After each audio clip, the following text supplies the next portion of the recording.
Hello everyone, मेरा नाम है मनीषा और आप सभी का स्वागत है एकेडमी ऑफ साइंसेस में। सबसे पहले मैं आप सभी का स्वागत करती हूँ अपनी एकेडमी पे और थैंक यू सो मच, आपने मेरी प्रीवियस वीडियो को देखा और उस पर बहुत सारे कमेंट्स किए। Thank you so much for that. चलिए अब स्टार्ट करते हैं क्लास 6 का chapter 1 food where does it come from का section 1.3। Okay, so section 1.3 is plant parts and animal products as food. So plant के बहुत सारे पार्ट्स होते हैं जो हम खाते हैं, आप सभी जानते हैं। बहुत सारे ऐसे प्लांट के कुछ पार्ट्स होते हैं जो हम सब खाते हैं। सो वो प्लांट के पार्ट्स जो होते हैं वो कहाँ से आते हैं? ऑफ कोर्स प्लांट से आते हैं, इजंट इट? सो हम इसमें हम वही सब पढ़ेंगे कि कौन से पार्ट्स जो होते हैं वो खाने लायक होते हैं। सबसे पहले हमें ये जानना ज़रूरी है कि हम प्लांट के कौन से पार्ट्स खा सकते हैं।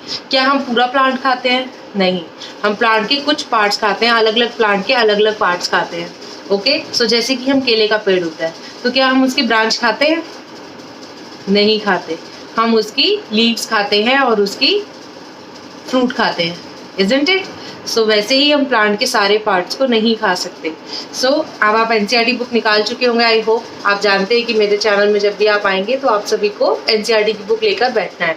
सो एनसीईआरटी बुक का आप चैप्टर 1 में जब पेज नंबर 3 खोलेंगे तो आप देखेंगे वहाँ पे 1.3 होगा, सेक्शन 1.3, और उसमें है plant parts and animals products as food. Plant are the one source of our food which part of the plant. So plant के बहुत सारे पार्ट्स होते हैं, सो वो भी मैं आपको डायग्राम में बताऊंगी। सो आप बताइए मुझे कि कौन से पार्ट जो है वो आप एज अ फूड यूज कर सकते हैं। We eat mainly leafy vegetable, we eat fruits of some plants, sometimes root, sometimes stem and even flowers. हम कभी कभी रूट्स खाते हैं, कभी कभी फ्लावर्स खाते हैं। जैसे कि मैंने आपको कहा, हम प्लांट के सारे पार्ट्स नहीं खाते। हम किसी प्लांट की हम रूट्स खाते हैं, किसी प्लांट की हम लीव्स को खाते हैं। फॉर एग्जाम्पल मैं आपको बताती हूँ, जैसे कि स्पिनच। स्पिनच क्या होता है? Basically leaves, green leaves, isn't it? So ऐसे ही और भी बहुत सारे प्लांट होते हैं, जैसे कि पोटैटो का हम क्या खाते हैं? फ्रूट खाते हैं। हम उसकी लीफ नहीं खाते, हम उसका स्टेम नहीं खाते, हम उसकी रूट नहीं खाते। अब एक और प्लांट है लोटस, बहुत ही इंटरेस्टिंग प्लांट है लोटस। उसकी हम क्या खाते हैं? हम लोटस खाते हैं? नहीं खाते, हम फ्रूट नहीं खाते, उसका फ्लावर नहीं खाते, तो हम उसका क्या खाते हैं? रूट्स खाते हैं। उसकी जो रूट्स होती है उसको हम हिंदी में क्या कहते हैं? कमल ककड़ी कहते हैं। सो ऐसे ही हम किसी प्लांट की रूट खाते हैं, किसी की हम स्टेम खाते हैं, किसी की हम लीव्स खाते हैं, किसी की हम फ्रूट्स खाते हैं। सो जो प्लांट का पार्ट खाने लायक होता है उसे क्या कहते हैं? एडिबल। एडिबल वो सभी चीज़ें होती है जिनको हम खा सकते हैं एज अ फूड। सो या फिर जिसको हम अपनी डिश में एज अ फूड यूज करते हैं, कंज्यूम करते हैं। Okay, so have you ever eaten pumpkin flowers dipped in rice paste and fried? एक बहुत ही टेस्टी डिश होती है, अगर आप सभी ने खाई हो, जो पंपकिन की फ्लावर्स से बनी होती है। पंपकिन जो प्लांट होता है, पंपकिन का जो प्लांट होता है, पंपकिन कितना बड़ा होता है आप सभी जानते हैं ना। सो पंपकिन का जो प्लांट होता है, उस प्लांट की जो फ्लावर होता है बहुत ही प्यारा सा और बहुत ही टेस्टी फ्लावर होता है। उस फ्लावर की बहुत ही टेस्टी डिश बनती है, जिसको हम क्या करते हैं? बेसिकली उसको हम राइस के, चावल के पेस्ट में, चावल को पीस के उसके पेस्ट में मिलाकर उसके ऊपर वो कोटिंग लगाकर उस फ्लावर के ऊपर उसको फ्राई करके खाते हैं। बहुत ही टेस्टी होती है, यू मस्ट ट्राई, अगर आपने ट्राई नहीं की है तो। वैसे हम ऐसी बहुत सारी डिशेस खाते हैं जो प्लांट के डिफरेंट पार्ट से बनती है। सो सम प्लांट्स हैव 2 और मोर एडिबल पार्ट्स। अब एडिबल क्या होता है? एडिबल वो सभी चीज़ें होती हैं जिनको आप खा सकते हैं। जो भी चीज़ें आप अपने घरों में खाते हैं, प्लांट से बनी हुई या एनिमल से बनी हुई, जो भी पार्ट्स किसी भी प्लांट या किसी एनिमल के खाने लायक होते हैं, उन सभी चीज़ों को हम एडिबल कहते हैं। Seeds of mustard plant give us oil and the leaves are used as vegetable. अब किसी प्लांट की कोई चीज़ किसी और तरीके से कंज्यूम होती है और किसी की किसी और तरीके से। फॉर एग्जाम्पल जो मस्टर्ड है, सरसों, तो आप सरसों का साग तो आप सभी खाते होंगे, I am pretty much sure. मक्की की रोटी और सरसों का साग तो दिल्ली में या फिर पूरे ऑल ओवर इंडिया बहुत ही ज़्यादा फेमस है। सो आप सभी ने खाया होगा सरसों का साग। तो सरसों जो होती है वो कैसे बनती है? वो लीव से बनती है, मस्टर्ड के लीव से बनती है। बट उसी का हम सरसों का तेल भी घर में यूज़ करते हैं अपने फूड में डालने के लिए। तो किसी का हम किसी तरीके से कंज्यूम करते हैं, किसी को हम किसी और तरीके से कंज्यूम करते हैं। सो किसी पार्ट को, आई मीन तो प्लांट की क्या क्या पार्ट, जैसे कि हम मस्टर्ड की जो ऑयल मस्टर्ड सीड्स का जो ऑयल बनता है वो कैसे बनता है, सीड से बनता है। सो ये बहुत इंपॉर्टेंट है, आपको पता होना चाहिए। Can you think of the different parts of the banana plants that are used as food. आप सोचिए ज़रा बनाना का कौन कौन सा पार्ट यूज़ होता है। साउथ इंडिया में एक बहुत ही टेस्टी डिश होती है जो बनाना लीव्स से बनती है। उसमें क्या करते हैं, वो बनाना लीव्स को एक तो एज अ प्लेट यूज़ करते हैं, उस पर रख के खाना खाते हैं। ये भी बहुत इंटरेस्टिंग फैक्ट है एक्चुअली अबाउट साउथ इंडिया। और दूसरा, वो लोग क्या करते हैं कि जो बनाना की लीव्स होती हैं उसको, उसके ऊपर वो राइस का पेस्ट लगा के उसको फ्राई कर देते हैं, और वो बहुत ही टेस्टी लगती है, बहुत ही क्रिस्पी होती है। अगर आप सभी ने ट्राई नहीं किया और आप सभी को कहीं से बनाना की लीव्स मिल जाती हैं, please do try, it's very tasty. Think of more example where 2 और more parts of the single plants are used as food. जरा सोचिए कि कौन से ऐसे प्लांट हैं जिसके 2 या 2 से ज़्यादा पार्ट्स हम खाते हैं। अब आप फिगर ये वाली देखिए ज़रा, 1.4 आपकी बुक में बनी होगी। उस फिगर में आपको बता रहा है कि कौन कौन से प्लांट के पार्ट्स, अलग अलग प्लांट के पार्ट्स एडिबल होते हैं। सबसे पहले आप देखेंगे फ्लावर। फ्लावर जो होता है वो खाने लायक होता है कुछ प्लांट्स का, जैसे कि पंपकिन का फ्लावर, अभी आपकी बुक में भी एग्जाम्पल लिखा हुआ है। दूसरा फ्रूट तो हम बहुत सारे प्लांट्स के खाते हैं, जैसे कि हम बनाना खाते हैं, एप्पल खाते हैं, ये सारे हमारे एप्पल ट्री से मिलता है, बनाना ट्री से मिलता है। सो हम फ्रूट्स भी खाते हैं किसी किसी प्लांट का। किसी प्लांट की हम स्टेम खाते हैं। स्टेम हम किसकी खाते हैं, बताइए मुझे ज़रा, सोच के बताइए। अगर आप नहीं बता पाएंगे तो मैं आपको आपकी कमेंट में बताऊंगी, आप मुझे बताइए, मैं आपको बताऊंगी। लीफ हम किन प्लांट्स की खाते हैं, मैंने आपको ऑलरेडी बता दिया है कि लीफ हम, जैसे कि हम स्पिनच की खाते हैं, हम मस्टर्ड की लीव्स खाते हैं, ये सारी लीव्स हम अपनी डेली लाइफ में खाते हैं। उसके बाद बड नोड और जो इंटर नोड होती है, अगर ये आपने अपने प्रीवियस क्लासेस में पढ़ा होगा कि बड और नोड क्या होता है। बड बेसिकली वो एरिया होता है जहाँ से स्टेम निकलना शुरू होता है, और नोड उसी का इनिशियल पॉइंट होता है, उसे नोड कहते हैं। सो ये जो और इसके बीच का जो एरिया होता है उसे इंटर नोड कहते हैं। सो किसी किसी प्लांट की हम ये भी एरिया खाते हैं। अगर आपको नहीं पता है तो आप मुझे कमेंट में बताइए, मैं आपको शेयर करूँगी कि कौन कौन से ऐसी वेजिटेबल्स हैं या कौन कौन सी ऐसी चीज़ें हमारे घर में बनती है जिसमें नोड इंटरनोड्स हम यूज़ करते हैं। बहुत ही इंटरेस्टिंग है और आप सभी को पता होगा, वरना आपके पेरेंट्स को पता होगा। अगर नहीं पता है तो do let me know, I will tell you. उसके बाद है रूट्स। वो तो मैंने आपको बता ही दी, हम लोटस की रूट्स खाते हैं, जिसको हम क्या कहते हैं, कमल ककड़ी कहते हैं, है ना। सो अब आपका टेबल 1.4 है जो आपका उसमें आपको क्या लिखना है, बेसिकली आपको सबसे पहले फूड आइटम लिखना है। कौन से फूड आइटम्स हमारे घर में यूज़ होते हैं या फिर हमने जो खाए हैं, जिनका प्लांट मेन सोर्स है। जैसे कि ब्रिंजल करी जो बनाते हैं उसमें ब्रिंजल हम यूज़ करते हैं, वो कहाँ से मिलता है, हमें प्लांट से मिलता है। सो इसके इंग्रेडिएंट्स क्या क्या हैं। सबसे पहले इंग्रेडिएंट्स मैंने आपको लास्ट वीडियो में बताया था, इंग्रेडिएंट्स क्या होता है, वो सभी चीज़ें जिनसे मिलकर फूड बना होता है, उसे क्या कहते हैं, इंग्रेडिएंट्स। सो इंग्रेडिएंट्स इसके क्या क्या हैं, ब्रिंजल है, चिली है एज अ स्पाइस, और सॉल्ट है, ऑयल है। ऑयल में हम बहुत सारे ऑयल यूज़ कर सकते हैं, जैसे कि ग्राउंडनट का, मस्टर्ड का, या फिर सोयाबीन का, या फिर किसी और प्लांट का ऑयल यूज़ कर सकते हैं, या फिर हम ऑलिव ऑयल यूज़ कर सकते हैं, वो भी ऑलिव के ट्री से मिलता है। सो इस तरीके से। सो अब आप ये बताइए कि ब्रिंजल जो है वो प्लांट का कौन सा पार्ट है जो हम खाते हैं, वो एडिबल है, ये आपको पता है। एडिबल मतलब खाने लायक है। सो ऐसा कौन सा पार्ट है ब्रिंजल प्लांट का जो हम खाते हैं, वो है फ्रूट, इजंट इट। फ्लावर से बनता है फ्रूट, ये आप आगे के चैप्टर्स में पढ़ेंगे। सो ये फ्रूट। चिली जो है वो भी क्या है, फ्रूट, जो हम स्पाइस वगैरह यूज़ करते हैं। वैसे ही ऑयल क्या है, ऑयल कहाँ से मिलता है, हमें सीड से मिलता है, इजंट इट। सीड को जब क्रश किया जाता है, उसको ज़ोर से निचोड़ा जाता है, तो उसमें से क्या निकलता है, ऑयल निकलता है। सो सीड। सो ऐसे और भी एग्जाम्पल सोचिए और मुझे बताइए कि आपको कौन कौन से एग्जाम्पल आते हैं। अगर नहीं आते हैं तो आप मुझसे ज़रूर पूछिए, मैं आपको बताऊंगी कि और कौन से ऐसे एग्जाम्पल्स हैं कि जिनके हम इंग्रेडिएंट्स लिखेंगे। सबसे पहले आगे हम कोई भी आप डिश लिखिए, उसके आगे उसके इंग्रेडिएंट लिखिए, चाहे कोई भी बेसिक डिश लिखिए, उसके आगे उसके इंग्रेडिएंट्स लिखिए और देखिए उनके सोर्स क्या हैं। प्लांट से रिलेटेड उसके कौन कौन से, उनमें से कौन कौन से हैं जिनके हम प्लांट पार्ट्स खाते हैं। अभी हम एनिमल्स की बात नहीं कर रहे हैं, अभी हम सिर्फ प्लांट्स की बात कर रहे हैं। सो आप देखिए और लिख के मुझे बताइए। अगर आपको नहीं समझ आता है तो I will tell you, okay. Now activity 4। Activity 4 क्या है, from all the activity 4 is the same that I said just now, जो मैंने अभी आपको एक्सप्लेन करी टेबल 1.4, उसमें यही करना है कि आपको एक फूड आइटम लिखना है, उसके इंग्रेडिएंट्स लिखने हैं और उसके प्लांट सोर्सेज लिखने हैं। ये बहुत ही इंटरेस्टिंग एक्टिविटी है, जरूर करिएगा, तभी आपको आप एनसीईआरटी को और अपनी असल ज़िंदगी को रिलेट कर पाएंगे। एंड आई होप आप समझ पा रहे होंगे कि एनसीईआरटी को पढ़ने का यही सही तरीका है।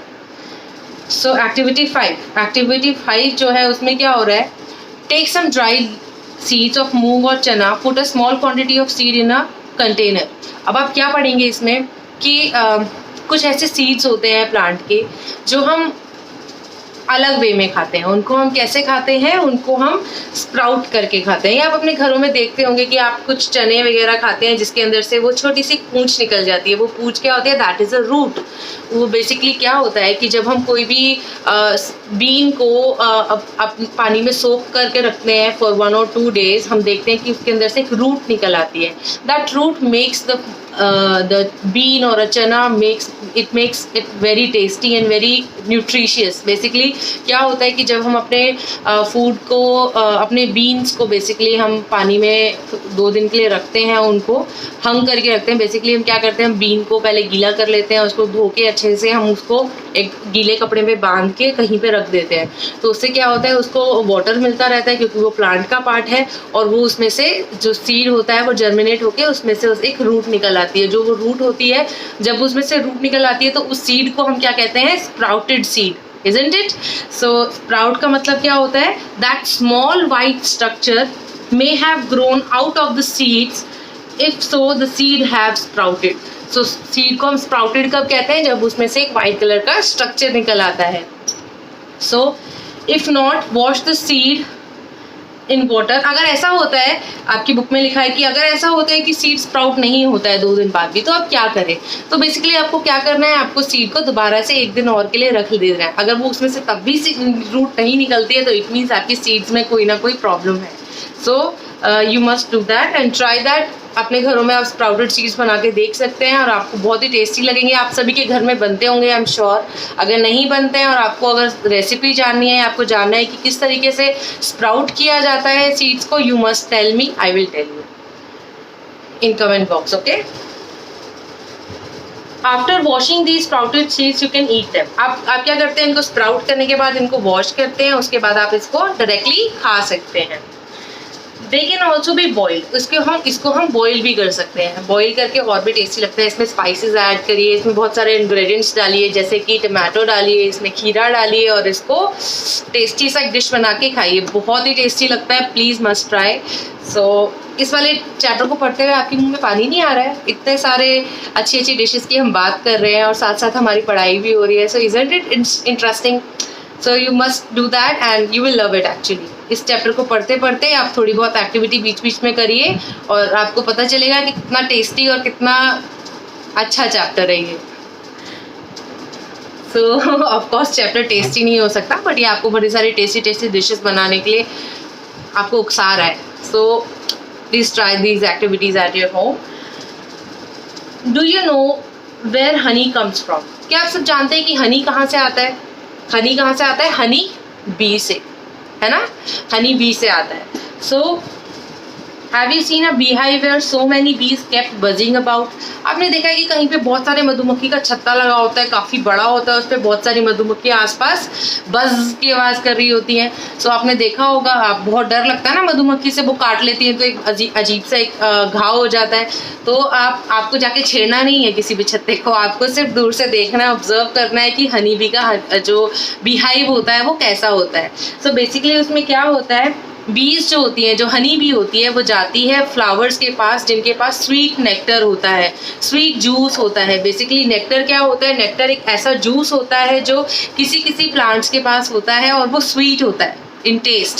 सो क्या करती हैं वो बीज, वहाँ से वो लेती हैं और उनको उसमें अपने मुंह में वो लाके उस वाले बी हाइव में स्टोर कर देती है। सो बेसिकली हम क्या करते हैं, उस बी हाइव में से सारा जो नेक्टर होता है वो बाद में जब वो बी हाइव पूरा बन जाता है उसको तोड़ के उसमें से सारा हनी ले लेते हैं। तो जो नेक्टर होता है वो किस फॉर्म में बी हाइव के अंदर स्टोर होता है? हनी की फॉर्म में। सो जो So basically bees collect nectar, that is sweet juice from flower, convert it into honey and store it in their hives. जो मैंने अभी आपको कहा कि वो अपनी हाइव में स्टोर कर लेती हैं in the form of honey. Flowers and their nectars may be available only for a part of the year. But ऐसा होता है कि जो ये ऐसा क्यों करती हैं, इनको स्टोर करने की ज़रूरत क्या है अगर वो खा ही सकती हैं तो वो वहाँ से सीधा जूस लें और लाके अपने खा लें और आराम से अपना जीवन काट सकती हैं. बट ऐसा हनी भी नहीं करती. हनी एक्चुअली क्या होता है कि ये वाले फ्लावर्स जिनके अंदर मीठा स्वीट जूस होता है, ये फ्लावर खाली साल के कुछ ही पार्ट में, मतलब फॉर एग्जांपल कुछ ही मंथ्स के लिए सिर्फ वो फ्लावर्स एग्जिस्ट करता है, वो हमेशा अवेलेबल नहीं होता. तो उस वजह से क्या होता है कि वो हनी बी को अपने लिए पूरे साल भर का फूड स्टोर करना होता है. तो बेसिकली वो क्या करती हैं, अपना फूड स्टोर करने के लिए अपना हाउस बनाती हैं, एक बी हाइव बनाती हैं, उस बी हाइव में सारा फूड लाके पूरे साल भर के लिए स्टोर कर लेती है. तो इससे क्या होता है कि वो अपने पूरी साल भर, जब उनके पास वो फ्लावर्स जिनसे उन्होंने स्वीट नेक्टर लिया है, जो उनका बेसिक फूड है, जब वो अवेलेबल नहीं होगा तभी उनके लिए खाना रहेगा. तो बेसिकली पर जो ह्यूमन होता है वो इतने सेल्फिश होते हैं कि वो अपना उनका बी हाइव तोड़ के अपने लिए हनी उसमें से ले लेते हैं. Okay, so when we find such beehive we collect the food stored by the bee as honey. so हम क्या करते हैं, मैंने आपको कहा कि हाँ ह्यूमन सा क्या करते हैं, अपने बेनिफिट के लिए, अपने यूज़ के लिए सेल्फिश होकर उनका बीहाइव तोड़ देते हैं और उसमें से हनी ले लेते हैं, isn't it? जो उनका पूरे साल भर का खाना होता है. अब है section 1.5, that is what do animals eat. बहुत ही इंटरेस्टिंग है, एनिमल्स क्या खाते हैं, है ना. क्योंकि एनिमल्स आपने 6th क्लास में पढ़ा है, आपने पहले पढ़ा है, शायद आप जानते होंगे, आपने 5th क्लास में पढ़ा है, कि कुछ जो प्लांट्स होते हैं वो अपना खाना खुद बनाते हैं, बट जो एनिमल्स होते हैं वो खाने के लिए डिपेंड होते हैं. सो हम इसमें वही सब पढ़ेंगे. डू यू हैव कैटल और pet that you take care of. ऐसे आपके पास कुछ एनिमल्स हैं जिनकी आपको ध्यान रखना होता है. अगर हैं तो आप जानते होंगे कि वो क्या खाते हैं, जैसे कि डॉग, अ कैट, बुफेलो और अ गोट, वो क्या खाते हैं आप जानते होंगे शायद. सो आप एक लिस्ट बनाइए इसमें टेबल 1.5 में, दैट इज एक्टिविटी 6. आप एक्टिविटी 6 में देख सकते हैं इन्होंने क्या किया, नेम ऑफ एनिमल लिखा है और उसके सामने लिखा है कि वो क्या खाते हैं. फॉर एग्जांपल बफेलो क्या खाती है, ग्रास खाती है, ऑयल केक्स खाती है, ग्रेन्स खाती है. कैट क्या खाती है, स्मॉल एनिमल्स को खाती है, बर्ड्स को खाती है, मिल्क पीती है. ऐसे लॉयन टाइगर क्या खाते हैं, मीट खाते हैं. और स्पाइडर क्या खाती है, ये इंसेक्ट्स वगैरह खाती है. सो ऐसे ये सारे अलग अलग आपको लिस्ट बनानी है और अगर आप इसको कंप्लीट करिए इस टेबल को, टेबल 1.5 को, और मुझे बताइए कि अगर आपको कोई भी कंफ्यूजन है इस टेबल को कंप्लीट करने में तो मुझे ज़रूर बताइए. ये एक्टिविटी ज़रूर करिए, आपको पता चलेगा कि कौन सा एनिमल क्या खाता है. और अगर आपको नहीं पता है या तो मुझसे पूछिए या अपने पेरेंट्स से पूछिए. अब एक्टिविटी 7 क्या है, एक्टिविटी 7 है, इसमें आपको बहुत ही इंपॉर्टेंट 3 चीज़ें बताई गई हैं. जो एनिमल्स सिर्फ ग्रीन वेजिटेबल्स खाते हैं या जो एनिमल्स सिर्फ प्लांट प्रोडक्ट्स खाते हैं उन्हें हम हर्बीवोर्स कहते हैं. जो एनिमल्स सिर्फ मीट खाते हैं, बिल्कुल भी प्लांट प्रोडक्ट्स नहीं खाते, उन्हें कार्निवोर्स कहते हैं. जो एनिमल्स मीट और प्लांट प्रोडक्ट्स दोनों खाते हैं उन्हें ओमनीवोर्स कहते हैं. सो जैसे कि फॉर एग्जांपल हर्बीवोर कौन है, हर्बीवोर है काओ. काओ क्या खाती है, सिर्फ प्लांट प्रोडक्ट्स खाती है. कार्निवोर्स कौन है, कार्निवोर्स है लोयन. लोयन क्या खाता है, सिर्फ मीट खाता है, वो बिल्कुल भी प्लांट्स नहीं खाता.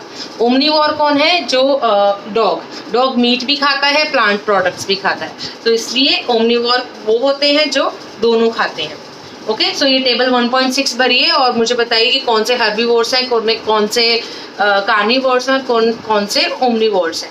ये वाला जो टेबल है ये पेपर में भी आता है, ये आपसे पूछा जाता है कि हर्बीवोर्स कौन होते हैं, ओमनीवोर्स कौन होते हैं और कार्निवोर्स कौन होते हैं. ये बहुत इंपॉर्टेंट क्वेश्चन है. सो प्लीज़ इसको अच्छे से समझिए और अगर नहीं समझ आता है तो कमेंट सेक्शन में लिखिए, मैं आपको और भी अच्छे से एलैबोरेट करके अपनी अगली प्रेजेंटेशन में आपको समझा दूँगी. सो we know that there are many amongst us who do not get sufficient food. We need to find ways by which more food can be produced in the country. ऐसे बहुत सारे लोग हैं जिनको खाना नहीं मिल पाता है। आप इस कोरोना के टाइम पे देख पा रहे होंगे कि बहुत सारे ऐसे लोग हैं जो भूखे मर रहे हैं, उनके पास पैसे नहीं है इसलिए वो खाना नहीं खा पा रहे हैं। सो ऐसे बहुत सारी चीज़ें की जाती हैं जिससे सारे लोगों को थोड़ा थोड़ा खाना मिल सके। सो हमें कभी भी खाना वेस्ट नहीं करना चाहिए। फर्स्ट ऑफ ऑल कोशिश करनी चाहिए कि हम पूरा खाना खाएं और हम बिल्कुल भी खाना वेस्ट ना करें, हमारे पास जितना अवेलेबल है। और that will not be enough, we will need to find ways to ensure that food is made easily available to each one of us.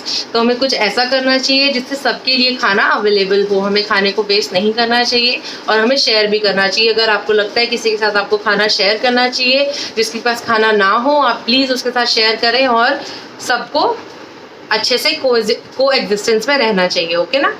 सो अब इसके कुछ कीवर्ड्स हैं, बहुत ही इंपॉर्टेंट है, इसके बारे में आपका पढ़ना बहुत ज़्यादा ज़रूरी है बिकॉज ये पेपर के मेन रूट होते हैं। ओके, तो आपको ये पढ़ने ही पढ़ने हैं। मैं आपको छोटे से मैं जल्दी से बता देती हूँ।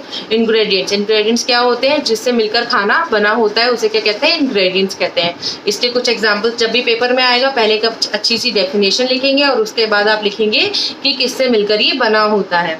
अगर आपको आप चाहते हैं कि मैं ये वीडियोस इंग्लिश में बनाऊं तो आप मुझे बताइएगा, मैं पूरी वीडियोस इंग्लिश में भी दोबारा आपको बना दूंगी। ओके, सो आप मुझे बताइएगा। एडिबल उन चीज़ों को कहते हैं जिनको हम खा सकते हैं, वो सभी चीज़ें एडिबल होती हैं। नेक्टर क्या होता है? नेक्टर होता है स्वीट जूस होता है जिससे हनी बनाती हैं। सो वो लाके बीहाइव में कलेक्ट कर देती हैं और वो हनी में कन्वर्ट हो जाता है। स्प्राउटेड सीड्स किससे कहते हैं? वो सारे सीड्स जिनको हम गीला करके रखते हैं और वो उनमें से वाइट कलर का एक स्ट्रक्चर निकल आता है और वो रूट होता है बेसिकली, उसे हम स्प्राउटेड सीड्स कहते हैं। हर्बीवोर कौन होते हैं? जो ग्रीन वेजिटेबल्स खाते हैं। कार्निवोर्स क्या होते हैं? जो मीट खाते हैं सर, इजंट इट? ओमनिवोर्स क्या होते हैं? जो मीट और ग्रीन वेजिटेबल्स दोनों खाते हैं, या ग्रीन प्लांट प्रोडक्ट्स खाते हैं, दोनों चीज़ खाते हैं, मीट और प्लांट प्रोडक्ट्स। सो आप जब भी कोई भी ऐसा क्वेश्चन आता है what is ingredient, what do you mean by word edible, अगर इस तरीके को क्वेश्चन आते हैं तो हमेशा उनके एग्जाम्पल्स उनके साथ लिखिए सो दैट आपका आंसर मेकिंग बहुत ही अच्छी सी होगी और बहुत ही ज़्यादा ब्यूटीफुल लगता है जब आप इस तरीके से लिखते हैं, बिकॉज उससे आप अपने टीचर को बता सकते हैं कि मुझे ये टॉपिक बहुत ही अच्छे से समझ आ गया। सो ये सारी मेरी कुछ बेसिक टिप्स हैं। Thank you so much for watching my channel and मैं कोशिश करूँगी कि मैं जल्दी से आपको एक छोटी सी प्रेजेंटेशन की हेल्प से और समझा दूँ। अगर आप चाहते हैं कि मैं आपको समझाऊँ, please do let me no. और अब हम चैप्टर 2 जो है वो अगले मंडे पढ़ेंगे। So stay tuned with me and please subscribe my channel. Thank you so much for watching.